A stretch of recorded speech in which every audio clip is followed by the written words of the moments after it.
この作品展は高山市匠ヶ丘町の県立木工芸術スクールで専門知識や技術を学ぶ訓練生が1年間の集大成として制作した家具などの展示と抽選販売を行うものです。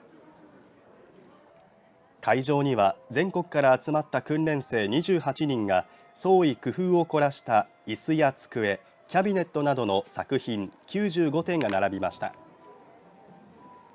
抽選販売には県内外からおよそ300人が参加。当選者からは喜びの声が上がっていました。お姉ちゃんの作品がゲットできてよかったです。